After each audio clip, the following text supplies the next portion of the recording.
प्रभु का बहुत बहुत धन्यवाद। अज असी सारे 26 मई के अंदर 2020 के अंदर हाँ, और असी बड़ा शुक्र करते हाँ कि खुदा ने अज सानू सारिਆਂ ਨੂੰ ते भाई भैनों तुसी जो लाइव सुनते हो, प्रभु ने तुहानू भी संभाल के रखा है और ये प्रभु की कृपा नाल है। जब तक असी जूंदे हाँ सानू प्रभु का धन्यवाद करना चाहिए है। तो जी जो असी पिछले 2 टॉपिक बाइबल दी सुन रहे सी, लहू द्वारा छुटकारा और फिर समर्थ द्वारा जाने की शक्ति द्वारा छुटकारा। अज का साडा संदेश है आत्मा दे चलाए हुए,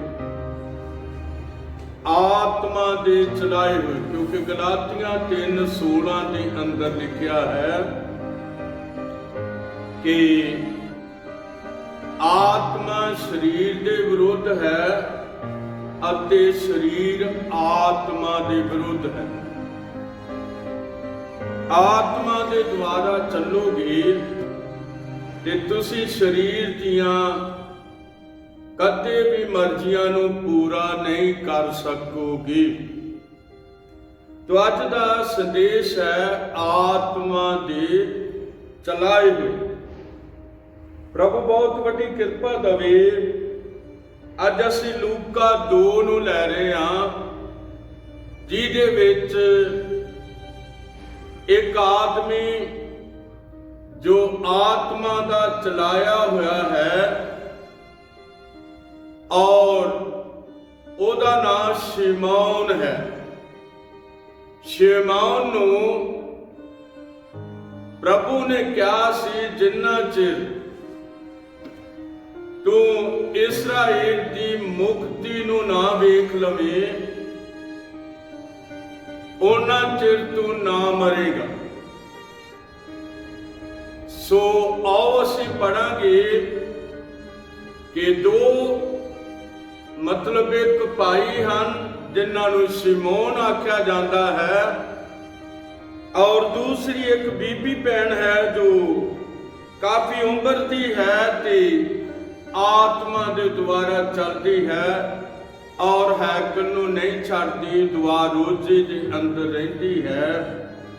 और इसने अपने भरता नाल 7 साल शादी वाला निर्वाह किया और बाद दे विच असीं देखदे हां विधवा हो गई और इसने 84 साल तक प्रभु के चरणों में चुकी और इसने भी उस मुक्ति नू वेख्या है। मुक्ति कौन है? मुक्ति दाता साडा खुदावंद यीशु मसीह है। लो असी लिखत तो पढ़ना शुरू करांगे कि मैनू बड़ी खुशी है कि तुसी हर रोज अपना बड़ा ही कीमती समा कढ़ के इस लाइव नू सुनते हो कि प्रभु तुहानू इहदे लई ढेर सारी बरकत दे। तो लिखत कहती है लूका 2:25 लूका 2:25 के अंदर असी जा रहे हैं और लिखा वेखो यरूशलेम दे विच शिमौन करके एक मनुख सी अते ओ धर्मी अते भगत लोक सी अते इस्राएल दी तसल्ली दी उडीक विच सी अते पवित्र आत्मा ओदे उत्ते सी और ओनू पवित्र आत्मा ने खबर दिती सी भाई जद तीकर तू प्रभु दे मसीह नू ना वेखे तू ना मरेगा। और 27 तुहाडे सामने रख रहा ਉਹ ਆਤਮਾ ਦੀ ਅਗਵਾਈ ਨਾਲ ਹੈਕਲ ਵਿੱਚ ਆਇਆ ਅਤੇ ਜਿਸ ਵੇਲੇ ਮਾਪੇ ਉਸ ਬਾਲਕ ਯੀਸ਼ੂ ਨੂੰ ਅੰਦਰ ਲਈ ਆਉਂਦੇ ਸਨ, ਜੋ ਸ਼ਰ੍ਹਾ ਦੀ ਰੀਤ ਦੇ ਅਨੁਸਾਰ ਉਹਦੇ ਲਈ ਅਮਲ ਕਰਨ, ਉਹਨੂੰ ਉਸ ਨੂੰ ਕੁਛੜ ਲਿਆ ਅਤੇ ਪਰਮੇਸ਼ਰ ਨੂੰ ਮੁਬਾਰਕਬਾਦ ਦੇ ਕੇ ਬੋਲਿਆ, ਹੇ ਮਾਲਕ, ਹੁਣ ਤੂੰ ਆਪਣੇ ਦਾਸ ਨੂੰ ਆਪਣੇ ਬਚਨ ਅਨੁਸਾਰ ਸ਼ਾਂਤੀ ਨਾਲ ਵਿਦਾ ਕਰਦਾ ਹੈ, ਕਿਉਂਕਿ ਮੇਰੀਆਂ ਅੱਖਾਂ ਨੇ ਤੇਰੀ ਮੁਕਤੀ ਨੂੰ ਦਿਖਾ, ਜਿਹੜੀ ਤੂੰ ਸਾਰੇ ਲੋਕਾਂ ਅੱਗੇ ਤਿਆਰ ਕੀਤੀ ਹੈ, ਪਰਾਈਆਂ ਕੌਮਾਂ ਨੂੰ ਉਜਾਲਾ ਕਰਨ ਦੀ ਜੋਤ ਅਤੇ ਆਪਣੀ ਪ੍ਰਜਾ ਇਸਰਾਇਲ ਦੇ ਲਈ ਤੇਜ। ਪ੍ਰਭੂ ਬਹੁਤ ਵੱਡੀ ਬਰਕਤ ਦੇਵੇ। तो आज ਅਸੀਂ ਲੂਕਾ 2 ਦੇ ਅੰਦਰ ਹਾਂ ਔਰ ਇੱਥੇ ਲੂਕਾ 2 ਦੇ ਅੰਦਰ ਬਹੁਤ ਕੁਝ ਹੋ ਰਿਹਾ ਹੈ ਔਰ ਤੁਸੀਂ ਵੀ ਕਦੇ ਲੂਕਾ 2 ਨੂੰ ਬੜੀ ਰੀਝ ਨਾਲ ਪੜੋਗੇ ਤੇ ਤੁਹਾਨੂੰ ਇੱਥੇ ਯਿਸੂ ਮਸੀਹ ਦਾ ਜਨਮ ਵੀ ਮਿਲੇਗਾ ਔਰ ਇੱਥੇ ਤੁਹਾਨੂੰ ਅਜਾਲੀ ਵੀ ਉਹਨੂੰ ਸਜਦਾ ਕਰਦੇ ਮਿਲਣਗੇ। ਇੱਥੇ ਤੁਹਾਨੂੰ ਉਹ ਦੂਤ ਵੀ ਮਿਲਣਗੇ ਜਿਹੜੇ ਖੁਸ਼ਖਬਰੀ ਦੇ ਲਈ ਆਸਮਾਨ ਵਿੱਚ ਉੜਦੇ ਫਿਰਦੇ ਸਨ ਔਰ ਪਰਮ ਧਾਮ ਵਿੱਚ ਕਹਿੰਦੇ ਸਨ ਖੁਸ਼ੀ ਉਹਨਾਂ ਨੂੰ ਲੋਕਾਂ ਨਾਲ ਜਿਨ੍ਹਾਂ ਨਾਲ ਉਹ ਪ੍ਰਸੰਨ ਹੈ। ਲੂਕਾ 2 ਨੂੰ ਤੁਸੀਂ ਜ਼ਰੂਰ ਅੱਜ ਪੜ੍ਹਨਾ ਕਿਉਂਕਿ ਇਹਦੇ ਲੂਕਾ 2 ਦੀ 25 ਤੋਂ ਅਸੀਂ ਇਸ ਸੰਦੇਸ਼ ਨੂੰ ਲੈ ਰਹੇ ਹਾਂ। ਆਤਮਾ ਦੇ ਚਲਾਏ ਹੋਏ, ਜਿਹੜੇ ਆਤਮਾ ਦੇ ਚਲਾਏ ਹੋਏ ਨੇ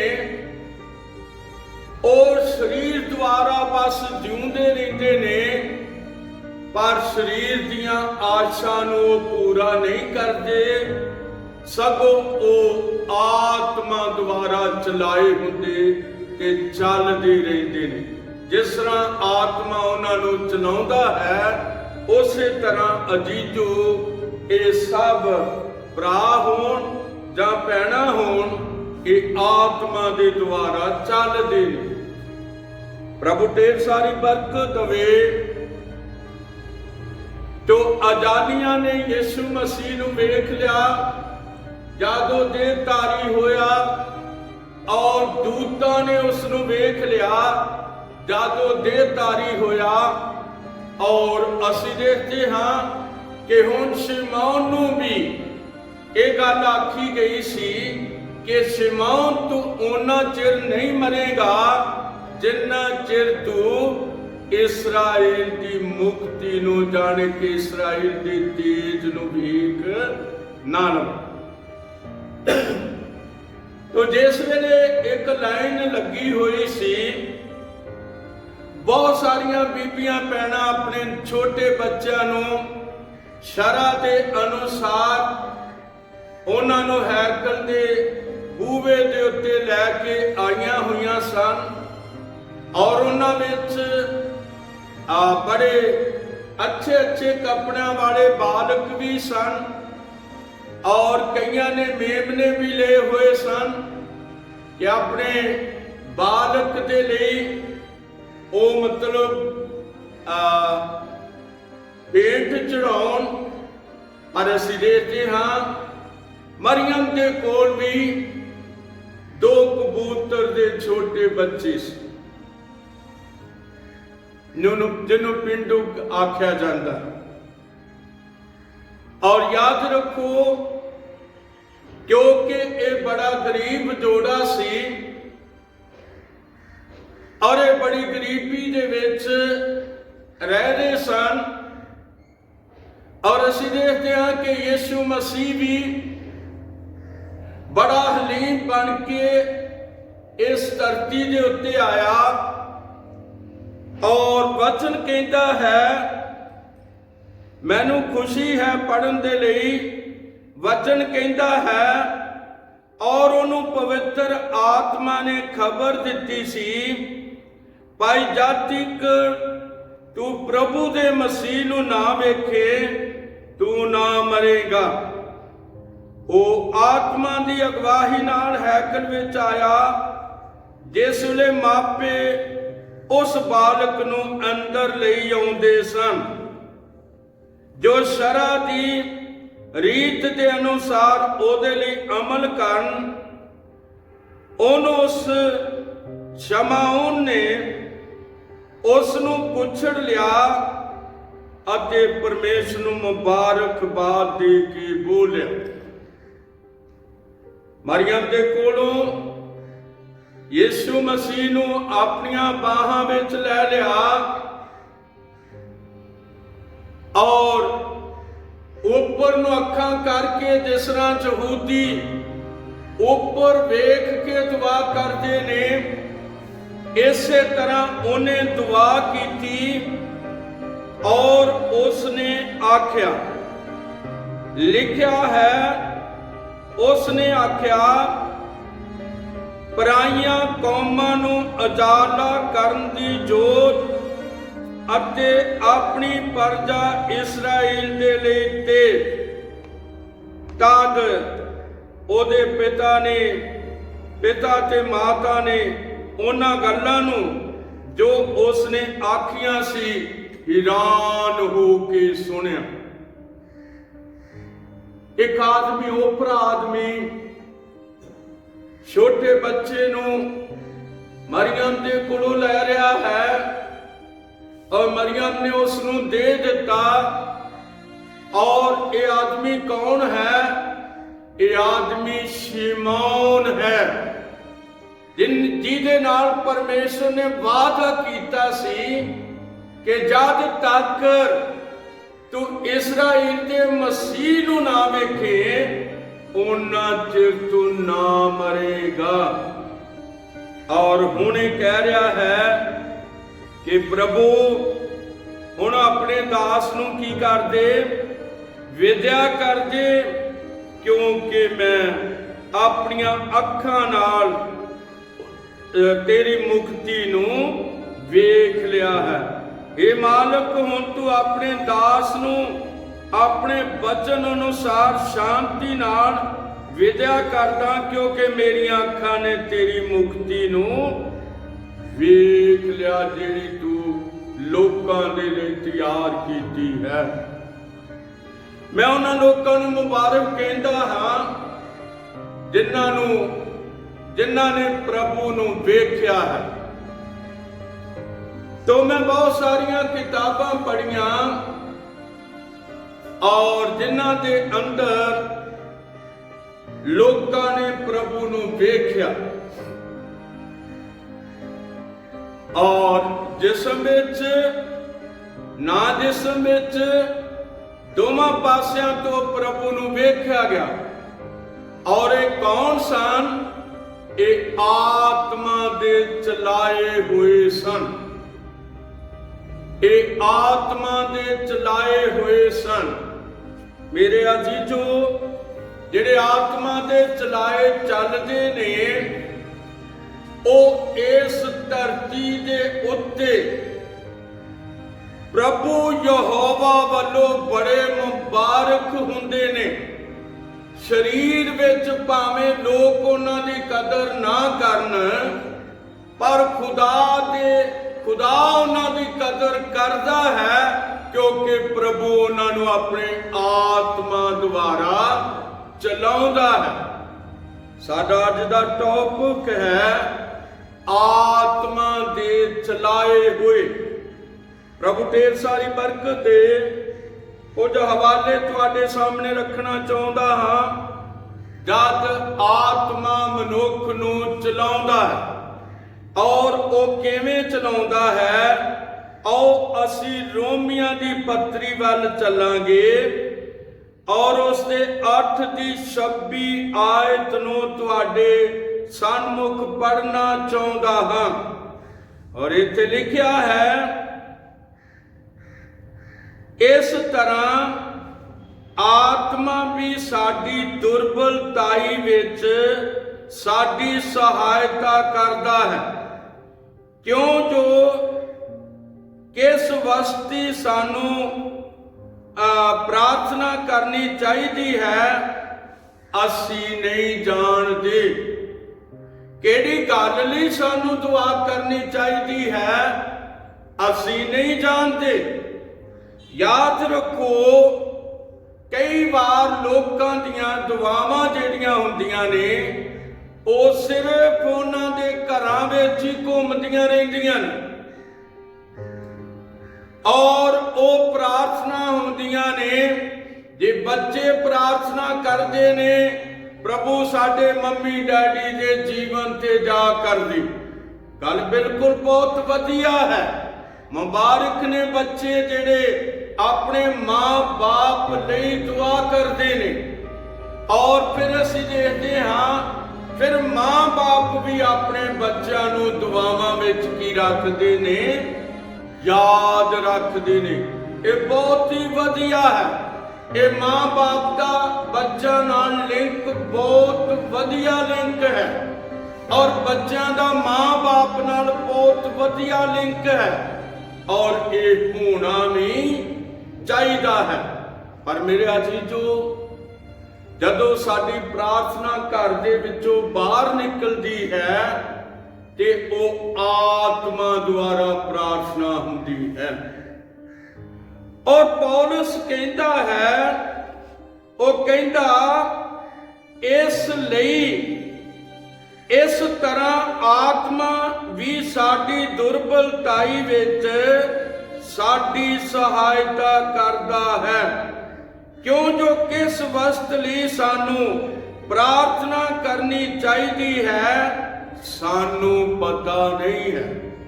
किहड़ी गल लई असीं दुआ करिए सानू पता नहीं लगता।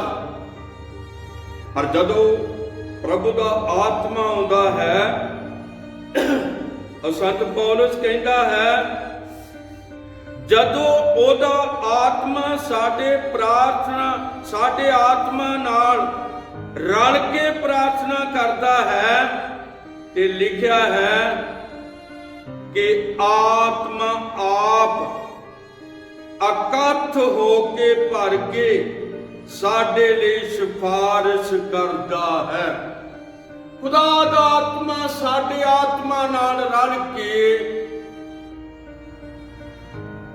साडी दुर्बलताई दे लई अकथ होके भरदा है।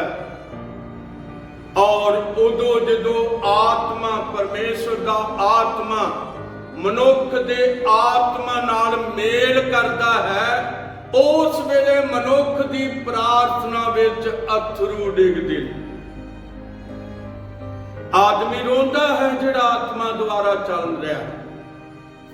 वो बीबी भैन रोंदी है और वो रो के अपनियां गलतियां का इकरार कर जाते ने और कहते ने प्रभु मैनू नहीं पता मैं किस तरह चलना तू मेरी की कर अपने आत्मा द्वारा अगवाही कर। वो टॉपिक है आत्मा दे चलाए हुए। जिहड़े आत्मा दे चलाए हुए लोग ने वो बड़े मुबारक हुंदे ने क्योंकि असी जद यीशु मसीह नूं मुर्दियां विचों जी उठ के अपने लोकां दे नाल चलदे फिरदे देखिया ते उसने फिर अपने चेलियां दे नाल एक गल कीती और उन्हां नूं कहा जिन्ना चिर तुसी उपरों शक्ति ना पाओ उन्ना चिर तुसी यरूशलेम तो बाहर ना जाना। जब पवित्र आत्मा तुहाडे उत्ते आवेगा फिर तुसी शक्ति पाओगे। फिर तुसी यरूशलेम यहूदिया सामरिया सगो धरती दे बन्नियां तक मेरे गवाह होगी। तो ये ਜਿਹੜੀ ਸੇਵਾ ਹੈ, ਸੱਚੀ ਸੇਵਾ ਜਿਹੜੀ ਹੈ ਉਹ ਕਿਸ ਤਰ੍ਹਾਂ ਚੱਲਦੀ ਹੈ? ਆਤਮਾ ਦੁਆਰਾ ਚੱਲਦੀ ਹੈ। ਔਰ ਖੁਦਾ ਦਾ ਬੰਦਾ ਸੰਦੇਸ਼ ਦਿੰਦਾ ਹੈ ਆਤਮਾ ਦੇ ਚਲਾਏ ਹੋਏ, ਆਤਮਾ ਦੇ ਚਲਾਏ ਹੋਏ। ਮੇਰੇ ਅਜੀਜ਼ੋ, ਮੈਂ ਤੁਹਾਡੇ ਸਾਹਮਣੇ ਬਾਈਬਲ ਦੀਆਂ ਲਿਖਤਾਂ ਰੱਖਣੀਆਂ ਚਾਹੁੰਦਾ ਹਾਂ। ਔਰ ਜਿਸ ਦਿਨ ਈਦੇ ਪੈਂਤੀਕੁਸਤ ਦਾ ਦਿਨ ਆ ਗਿਆ ਔਰ ਇਹ ਰਸੂਲਾਂ ਦੇ ਕਰਤੱਵ ਦੂਸਰਾ ਅਧਿਆਇ ਸੀ ਔਰ ਉਹ ਆਤਮਾ ਦੀ ਉਡੀਕ ਕਰ ਰਹੇ ਸਨ। ਉਹ ਆਤਮਾ ਦੁਆਰਾ ਪ੍ਰਭੂ ਉਹਨਾਂ ਨੂੰ ਕਹਿ ਰਿਹਾ ਸੀ, ਜਿੰਨਾ ਚਿਰ ਤੁਸੀਂ ਉੱਪਰੋਂ ਸ਼ਕਤੀ ਨਾ ਪਾਓ, ਜਿੰਨਾ ਚਿਰ ਆਤਮਾ ਤੁਹਾਡੀ ਅਗਵਾਈ ਨਾ ਕਰੇ, ਜਿੰਨਾ ਚਿਰ ਆਤਮਾ ਤੁਹਾਨੂੰ ਨਾ ਚਲਾਵੇ, ਉਹਨਾਂ ਚਿਰ ਤੁਸੀਂ ਯਰੂਸ਼ਲਮ ਤੋਂ ਬਾਹਰ ਨਹੀਂ ਜਾਣਾ। ਔਰ ਫਿਰ ਅਸੀਂ ਦੇਖਦੇ ਹਾਂ ਰਸੂਲਾਂ ਦੇ ਕਰਤੱਵ 2 ਦੇ ਅੰਦਰ ਮੈਂ ਲਿਖਤ ਪੜ੍ਹਨੀ ਚਾਹੁੰਦਾ ਹਾਂ ਤੇ ਮੈਂ ਤੁਹਾਨੂੰ ਮੁਬਾਰਕ ਆਖਦਾ ਹਾਂ, ਕਿਉਂਕਿ ਤੁਸੀਂ ਹਮੇਸ਼ਾ ਬੜੀ ਦੇਰ ਤੋਂ ਇਸ ਸੰਦੇਸ਼ ਨੂੰ ਸੁਣਦੇ ਚਲੇ ਆ ਰਹੇ ਹੋ ਔਰ ਪ੍ਰਭੂ ਇਹਦੇ ਲਈ ਤੁਹਾਨੂੰ ਢੇਰ ਸਾਰੀ ਬਰਕਤ ਦੇਵੇ। ਮੇਰੇ ਅਜੀਜ਼ੋ, ਲਿਖਿਆ ਹੈ ਜਾਂ ਪੈਂਤੀਕੁਸਤ ਦਾ ਦਿਨ ਆਇਆ, ਉਹ ਸਭ ਇੱਕ ਥਾਂ ਇਕੱਠੇ ਸਨ ਔਰ ਅਚਾਨਕ ਆਕਾਸ਼ ਤੋਂ ਇੱਕ ਗੂੰਜ ਆਈ, ਜਿਹੀ ਵੱਡੀ ਭਾਰੀ ਹਨੇਰੀ ਦੇ ਵਗਣ ਦੀ ਹੁੰਦੀ ਹੈ। ਉਸ ਨਾਲ ਸਾਰਾ ਘਰ ਭਰ ਗਿਆ ਜਿੱਥੇ ਉਹ ਬੈਠੇ ਹੋਏ ਸਨ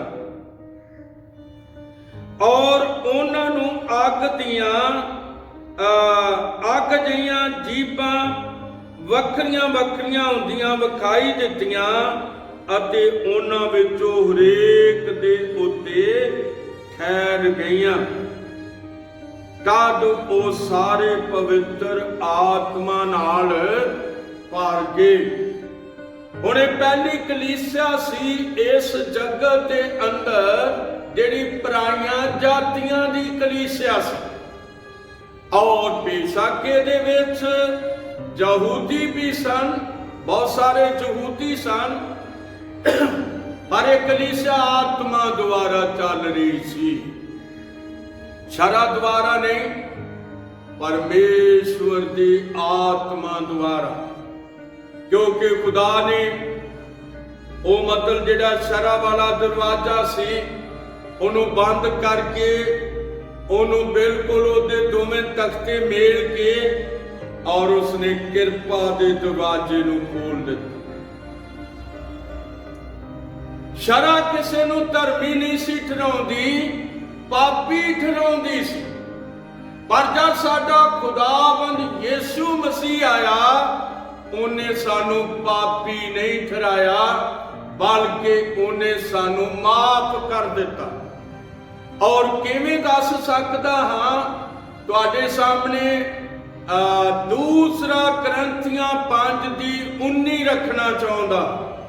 ਔਰ ਇੱਥੇ ਲਿਖਿਆ ਹੋਇਆ ਹੈ, ਅਰਥਾਤ ਪਰਮੇਸ਼ਵਰ ਮਸੀਹ ਵਿੱਚ ਹੋ ਕੇ ਜਗਤ ਨੂੰ ਆਪਣੇ ਨਾਲ ਮਿਲਾ ਰਿਹਾ ਸੀ ਅਤੇ ਉਹਨਾਂ ਦੇ ਅਪਰਾਧਾਂ ਦਾ ਲੇਖਾ ਨਹੀਂ ਸੀ ਕਰਦਾ। ਉਸਨੇ ਮੇਲ ਮਿਲਾਪ ਦਾ ਵਚਨ ਸਾਨੂੰ ਸੌਂਪ ਦਿੱਤਾ। ਅਸੀਂ ਮਸੀਹ ਦੇ ਏਰਜੀ ਹਾਂ। ਭਾਈ ਜਾਣੋ, ਪਰਮੇਸ਼ਵਰ ਸਾਡੇ ਰਾਹੀਂ ਮਿਹਨਤ ਕਰਦਾ ਹੈ ਕਿ ਤੁਸੀਂ ਆਪਣਾ ਮੇਲ ਮਿਲਾਪ ਪਰਮੇਸ਼ਵਰ ਨਾਲ ਕਰ ਲਓ। ਮੇਰੇ ਅਜ਼ੀਜ਼ੋ, ਜਿਹੜੇ ਆਤਮਾ ਦੁਆਰਾ ਚੱਲਦੇ ਨੇ ਉਹਨਾਂ ਨੂੰ ਭੁੱਖ ਪਿਆਸ ਹੁੰਦੀ ਆ ਕਿ ਮੈਂ ਉਹਦੇ ਕੋਲ ਵੀ ਵਚਨ ਲੈ ਜਾਵਾਂ, ਮੈਂ ਉਹਦੇ ਕੋਲ ਵੀ ਵਚਨ ਲੈ ਜਾਵਾਂ, ਮੈਂ ਉਹਨੂੰ ਵੀ ਵਚਨ ਦੱਸਾਂ, ਮੈਂ ਉਹਨੂੰ ਵੀ ਗਵਾਹੀ ਦੱਸਾਂ, ਮੈਂ ਉਹਨੂੰ ਵੀ ਗਵਾਹੀ ਦੱਸਾਂ, ਕਿਉਂਕਿ ਉਹਨਾਂ ਦੇ ਅੰਦਰ ਆਤਮਾ ਕੰਮ ਕਰਦਾ ਹੈ। ਔਰ ਲਿਖਤ ਕਹਿੰਦੀ ਹੈ, ਆਤਮਾ ਦੀ ਚਲਾਈ ਹੋਈ। ਪ੍ਰਭੂ ਬਹੁਤ ਵੱਡੀ ਬਰਕਤ ਦੇਵੇ। ਛੇਤੀ ਛੇਤੀ ਰਸੂਲਾਂ ਦੇ ਕਰਤੱਵ 8ਵਾਂ ਅਧਿਆਇ ਕੱਟਣਾ ਚਾਹੁੰਦਾ ਔਰ ਉਥੇ ਕੁਝ ਲਿਖਤ ਤੁਹਾਨੂੰ ਦੇਣੀ ਚਾਹੁੰਦਾ। ਔਰ ਲਿਖਤ ਕਹਿੰਦੀ ਹੈ ਕਿ ਲੂਕਾ 8:26 ਨਾ ਮਾਫ ਕਰਨਾ, ਰਸੂਲਾਂ ਦੇ ਕਰਤੱਵ 8:26 ਪਰ ਪ੍ਰਭੂ ਦੇ ਇੱਕ ਦੂਤ ਨੇ ਫਿਲਿਪੁਸ ਨਾਲ ਗੱਲ ਕਰਕੇ ਆਖਿਆ ਕਿ ਉੱਠ ਅਤੇ ਦੱਖਣ ਵੱਲ ਉਸ ਰਸਤੇ ਉੱਤੇ ਜਾ ਜੋ ਯਰੂਸ਼ਲਮ ਤੋਂ ਗਾਜ਼ਾ ਨੂੰ ਜਾਂਦਾ ਹੈ ਅਤੇ ਉਹ ਉਜਾੜ ਹੈ। ਤਾਂ ਉਹ ਉੱਠ ਕੇ ਤੁਰ ਪਿਆ ਅਤੇ ਵੇਖੋ ਹਬਸ਼ ਦੇਸ਼ ਦਾ ਇੱਕ ਮਨੁੱਖ ਸੀ ਜਿਹੜਾ ਖੋਜਾ ਔਰ ਹਬਸ਼ ਦੇਸ਼ ਦੀ ਰਾਣੀ ਕੰਦਾਕਾ ਦਾ ਵੱਡਾ ਖਜ਼ਾਰ ਵਾਲਾ ਅਤੇ ਉਹਦੇ ਸਾਰੇ ਖਜ਼ਾਨੇ ਉੱਤੇ ਸੀ ਔਰ ਉਹ ਯਰੂਸ਼ਲਮ ਵਿੱਚ ਬੰਦਗੀ ਕਰਨ ਨੂੰ ਆਇਆ ਸੀ ਅਤੇ ਉਹ ਮੁੜਿਆ ਜਾਂਦਾ ਅਤੇ ਆਪਣੇ ਰਾਤ ਵਿੱਚ ਬੈਠਾ ਹੋਇਆ ਯਸ਼ਾਇਆ ਨਬੀ ਦੀ ਪੋਥੀ ਵਾਚ ਰਿਹਾ ਸੀ। ਆਤਮਾ ਸਮਝਾਉਂਦਾ ਹੈ ਔਰ ਇਸ ਆਤਮਾ ਨੇ ਕੀ ਕਰਨਾ ਹੈ? ਇਸ ਆਤਮਾ ਨੇ ਅਸਲ ਵਿੱਚ ਆਪਸੀ ਖੋਜੇ ਨੂੰ ਪ੍ਰਭੂ ਨੇ ਆਪਣਾ ਵਚਨ ਸਿਖਾਉਣਾ ਹੈ। ਉਹ ਤਾਂ ਪੜ੍ਹ ਹੀ ਰਿਹਾ ਹੈ, ਜਿਸ ਨਾਲ ਅੱਜ ਬਹੁਤ ਸਾਰੇ ਲੋਕ ਬਾਈਬਲ ਪੜ੍ਹਦੇ ਨੇ ਪਰ ਉਹਨਾਂ ਨੂੰ ਬਾਈਬਲ ਦੀ ਸਮਝ ਨਹੀਂ ਆਉਂਦੀ। ਮੱਤੀ 28:19 ਦੀ ਸਮਝ ਨਹੀਂ ਆਉਂਦੀ। ਔਰ ਅਸੀਂ ਵੇਖਦੇ ਹਾਂ ਹੋਰ ਅੱਗੇ ਰਸੂਲਾਂ ਦੇ ਕਰਤੱਵ 2:38 ਦਾ ਉਹ ਮਤਲਬ ਇਨਕਾਰ ਕਰਦੇ ਨੇ। ਉਹ ਮੱਤੀ 28:19 ਉਹਨਾਂ ਨੂੰ ਸਮਝ ਨਹੀਂ ਆਉਂਦੀ। ਆ ਜਿਹੜੀ ਸਿੱਧੀ ਲਿਖੀ ਹੋਈ ਆ ਇਹਦਾ ਕੀ ਕਰਦੇ ਨੇ? ਇਨਕਾਰ ਕਰ ਜਾਂਦੇ ਨੇ। ਕਿਹੜੀ ਗੱਲ ਦਾ ਇਨਕਾਰ ਕਰ ਜਾਂਦੇ ਨੇ? ਜਦ ਪਤਰਸ ਨੇ ਆਤਮਾ ਨਾਲ ਭਰੇ ਹੋਏ ਉਸਨੇ ਰਸੂਲਾਂ ਦੇ ਕਰਤੱਵ 2:38 ਵਿੱਚ ਕਿਹਾ ਸੀ, ਇਸ ਲਈ ਤੌਬਾ ਕਰੋ ਅਤੇ ਆਪੋ ਆਪਣੇ ਪਾਪਾਂ ਦੀ ਮਾਫੀ ਦੇ ਲਈ ਯਿਸੂ ਮਸੀਹ ਦੇ ਨਾਮ ਵਿੱਚ ਕੀ ਲਓ?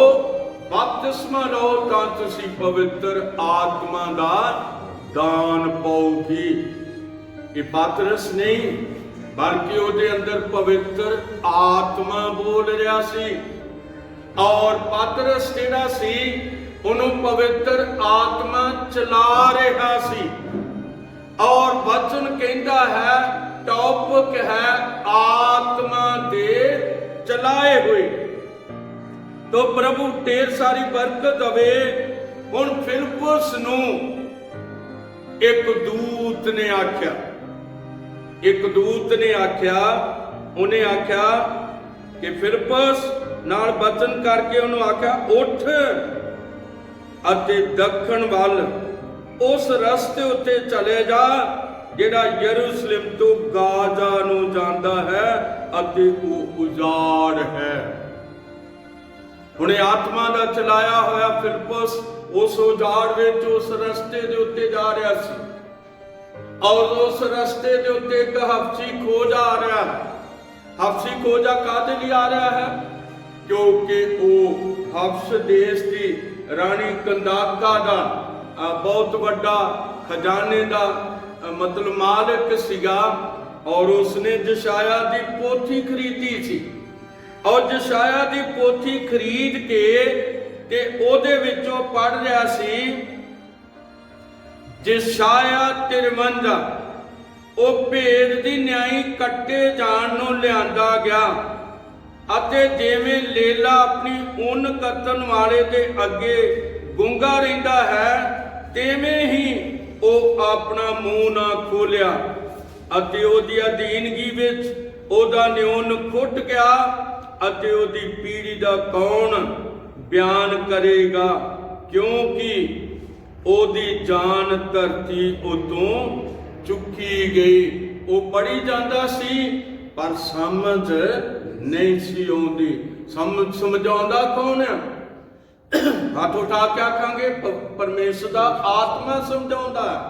जब तक परमेश्वर का आत्मा नहीं समझाਉਂਦਾ तब तक सानू पता नहीं लगता भई लिखत सानू की कहती है। सो असीं वेखदे हां कि आत्मा ने क्या इस रथ नाल दौड़, हुण ओह रथ दो घोड़ियां वाला रथ ਉਹ ਦੌੜਾ ਜਾ ਰਿਹਾ ਸੀ।